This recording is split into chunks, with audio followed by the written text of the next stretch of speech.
राज्य माध्यमिक आणि उच्च माध्यमिक शिक्षण मंडळाच्या 10वीचा निकाल आज जाहीर झालाय। कुठे पेढे वाटले गेले, कुठे जल्लोष केला गेला, पण या जल्लोषाच्या गर्दीत एक अशी आकडेवारी समोर आली आहे जी विचार करायला भाग पाडणारी आहे। महाराष्ट्राची राजभाषा असलेल्या मराठी विषयात यंदा हजारो विद्यार्थ्यांच्या दांड्या गुल झाल्याचं चित्र या निकालातून समोर आलंय। नमस्कार, मी स्नेहल चौधरी, आपण पाहतात एलएस मराठी। मंडळी, राज्यात सध्या मराठी भाषेच्या अस्मितेवरून राजकारण तापलेलं असतानाच शिक्षणाच्या मैदानातून एक अस्वस्थ करणारी आकडेवारी समोर आली आहे। आज 10वीचा निकाल लागला, कौतुक झालं, पण आकडेवारीवर नजर टाकली तर राज्याची मुख्य भाषा मातृभाषा असूनही यंदा मराठी विषयात तब्बल 94,544 विद्यार्थी नापास झालेत। सर्वात महत्त्वाची गोष्ट म्हणजे यातले 80,000हून अधिक विद्यार्थी हे मराठी माध्यमाचेच आहेत। सुमारे 15,42,472 विद्यार्थी परीक्षेला बसले होते।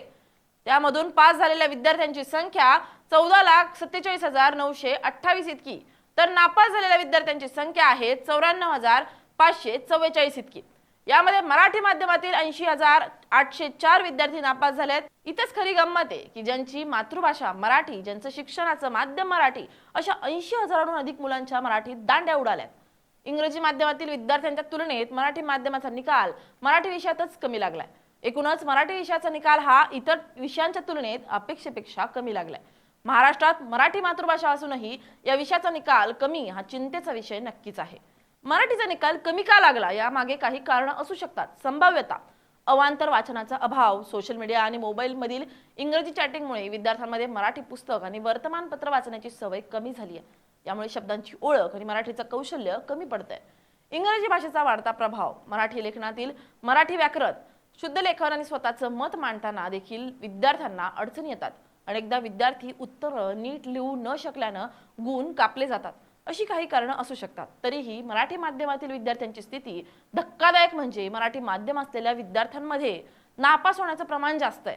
काही शिक्षण तज्ञांच्या मते मराठी घरात बोलली जाणारी भाषा आणि पाठ्यपुस्तकातील प्रमाण भाषा यात तफावत असल्यानं विद्यार्थ्यांना पेपर कठीण वाटतो। बघा ना, मराठी माध्यमाचा निकाल 92.57%, तर सेमी इंग्रजी माध्यमाचा निकाल 96.68% लागलाय। म्हणजेच काय, तर मराठी माध्यमाच्या पोरांना मराठी जड जात आहे आणि इंग्रजीची वाट धरलेली मुलं पुढे जात आहेत। राज्यभाषेचा दर्जा मिळालेला असतानाही राज्यात सुमारे 94,544 विद्यार्थी मराठीत नापास होत आहेत। ही खरंच चिंतेची बाब आहे। मराठी भाषेचा विचार करता कोकण विभागातील सिंधुदुर्ग, रत्नागिरी इत्यादी जिल्ह्यांची कामगिरी मराठी विषयात उत्कृष्ट राहिली आहे। या उलट छत्रपती संभाजीनगर आणि लातूर या विभागातील काही भागात मराठी या विषयात नापास होणाऱ्या विद्यार्थ्यांचं प्रमाण सर्वाधिक असल्याचं दिसून आलंय।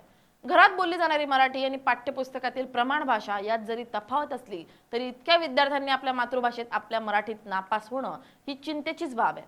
राज्यात मराठीचा मुद्दा कितीही गाजत असला तरी सुरुवात इथून व्हायला पाहिजे।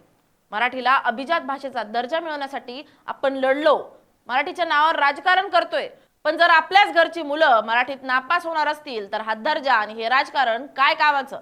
मराठी फक्त बोलण्याची भाषा राहू नये, ती जगण्याची आणि ज्ञानाची भाषा झाली पाहिजे। महाराष्ट्राच्या निकालात जर मराठीच्याच दांड्या उडणार असतील तर मराठीला न्याय कोण देणार? तुम्हाला काय वाटतं? आम्हाला कमेंटमध्ये नक्की सांगा। पाहत रहा एलएस मराठी।